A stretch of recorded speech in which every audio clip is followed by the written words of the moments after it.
За земен брз кредит во висина од 9.000 денари, граѓанин бил принуден да плати дури 8 пати поголема сума, или 75.700 денари.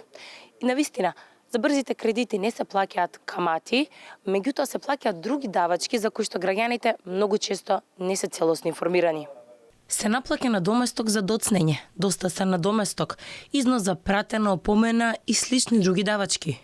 За жал, ниту овие критериуми сега се транспарентни, ниту е утврдена висината на трошоците кои граѓанинот е должен во случај на закаснување.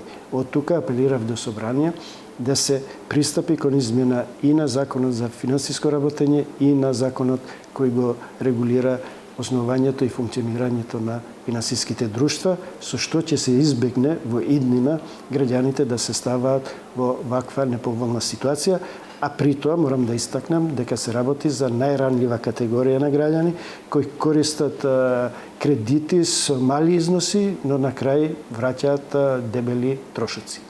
Препораките на народниот правобранител во моментов се во собраниска процедура, а се очекува утврдување на мерките, спроведување и примена на препораките. Во меѓувреме, до народниот правобранител пристигнати се и представки поврзани со злоупотреба на личните податоци за подигнување на брзи кредити. Слични како случајот со родителите на малиот Тео, за кои се собираат донации, и случајот со Анета Петровска, за кој што информираше ТВ Алфа. Само една година, во периодот јануари-февруари, регистрирани се 27 кривични дела злоупотреба на лични податоци. Во дел од представките кои годинава продолжуваат да пристигнуваат во оваа област се однесуваат на злоупотреба на личните податоци кои ги превземаат граѓаните од личните карти и другите документи за утврдување на идентитет на граѓаните. И таа злоупотреба е една од проблемите кои законот треба да го реши.